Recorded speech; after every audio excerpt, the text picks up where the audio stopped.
guys, how are you? I have some exciting news. I am headed to New York next week and New Jersey. I get to New Jersey on the 5th, and on the 6th I'm doing a class and I'm doing a super jam at night, and then I head out to Elmhurst, Queens, and then I also head out to Rockville Center, New York to see the New York Face and Body Art Guild. So I'm looking forward to seeing everybody there. I have the coolest guy in the world. He is the FabaTV producer, and he agreed to be my model today to show you guys, get you ready for the scary stuff for Halloween, and to show you a cool new product that I came up with. This is called the Burn and Bruise Wonder Palette. Sorry, I'm gonna bruise him on the just getting this one done. Since this is a water-based palette, what I'm gonna do is I'm of course gonna get either my finger wet or my sponge wet. The other tool I'm going to be using is a stipple sponge because it makes really cool scrapes and good stippled effects. Let's get started. So I'm going to start off by showing you guys some kind of slash wound effects. So basically what I'm going to do is I'm just going to load my brush by just rubbing it over these two colors, which is like a plum and a blood red, right in the middle, just to kind of mix them up. And then what I'm going to do is just make some, and I'll start right here in this area. So I'm just going to make some kind of longer teardrops, just like, and I'm just going to use my finger, and it's free. You don't have to buy this at Silly Farm or anywhere else. And I'm just going to kind of smudge these out. So then what I get is kind of a more, like a more realistic looking wound right there. So now I have two of them. And then I'm just going to make another one there and maybe a smaller one there. And again, just use my finger to kind of smudge it out. And this will give you the background color. And because I mixed those two colors, which was like almost like a burgundy and then a true red, it gave me a little bit more of that deepened effect that I wanted. So then the next thing that you're going to do is all you're going to do is just go right back over it, and you want it to be a little bit of a deeper color in the center. So again, I'm just going to pick up a little bit more of the darker color. So I'm just going to go right back over them to just detail them out, and I'm pressing and lifting up. So they're just kind of like teardrops, just like that. So now I went over it just to make it a little bit more defined. You can also go in and you can just, using your paintbrush, making sure that it's super wet, because that's the effect you're looking for, is just make some of those areas a little bit wetter so that it can appear as if it's real bloody blood. So right inside of the middle there. So here's just one fast and simple effect. And now another thing that you can do is use your same Wonder Palette by getting my stipple sponge. I got it just a little bit wet. You can see that it has just a little bit of water in there. And then what I'm going to do is take my black and my red and just rub it over the middle inside of there where your stipple sponge was wet. Simply take the edge that has the paint on it, and I'm just going to rub it in a downward motion so that again I get that scraped effect. Now that's one of the fastest and easiest ways to go about it. You do want to make sure that you pretty much have two colors on your sponge, just so that you're automatically going to get that two-tone effect, so you're not going to go back and end up doing more work. Alright, he's doing so good so far. Alright, so I'm going to turn him a little bit more this way, and we're going to have a little bit more fun with him, because I'm going to start off with red in the middle, and then I'm just going to come up over his eye just like this, and then I'm going to come down just like that. So now I have the beginning of it, and I'll go over it just a little bit more. Using my finger, I added a little bit of the yellow-ish color.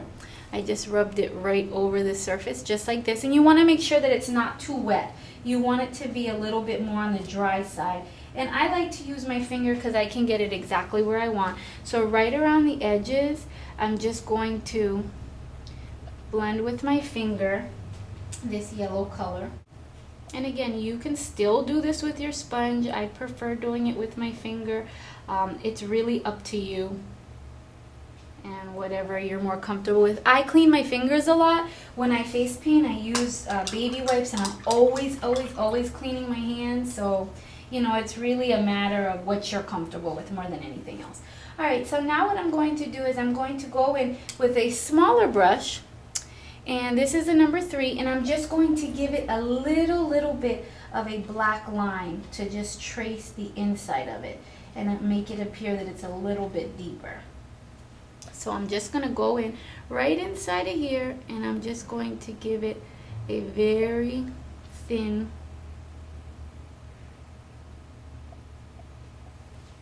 right inside of there. Then the next thing I'm going to do is, using my same brush, I'm just going to take a little bit of white and I'm going to create the stitches across it. There is no rhyme or reason to them. You can pretty much go any direction that you want. So I'm just going to lay them across just like this.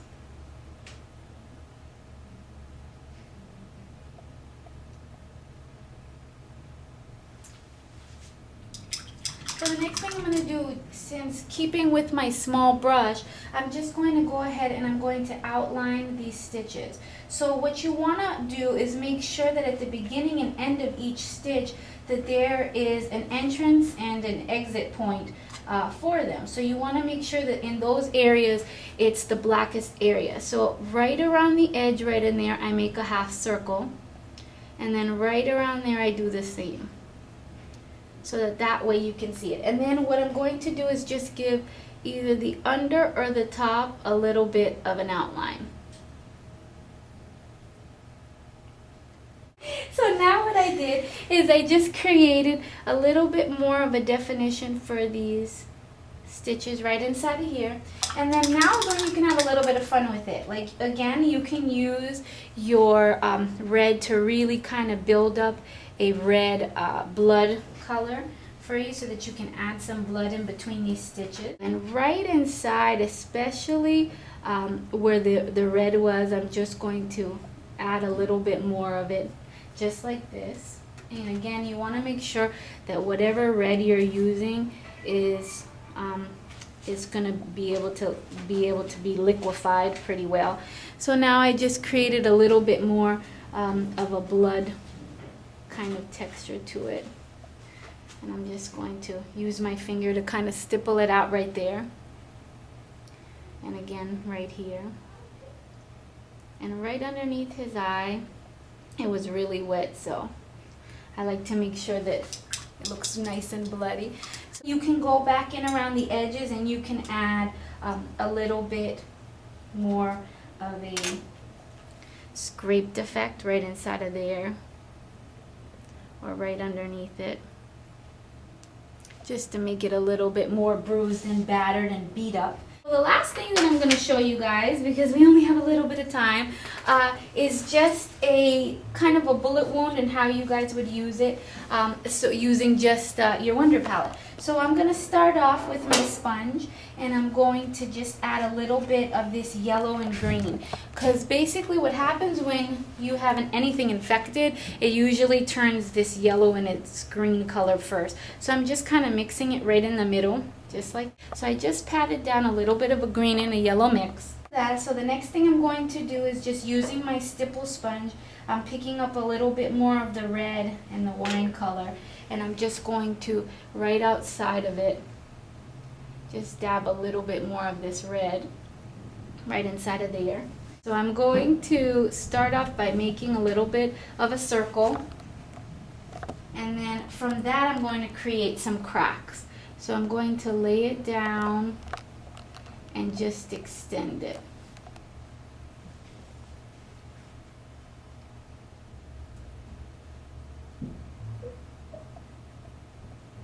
So just like that inside of there. Now from that crack, I'm going to add a little bit of blood. In the middle, I'm just going to just kind of let the blood trickle down all the way down there. So it's coming out of this wound right inside of there. And then I'm just going to randomly just add some splat marks by just pressing down on my... And you still want to keep the center pretty dark inside of there. You don't want it to be as light as the rest of it. So John today has been pretty beat up and bruised today, and I appreciate all of his help. I would ask you to smile, but I don't really think that that's appropriate for this look that we're going for today. So I want to thank you guys for joining us.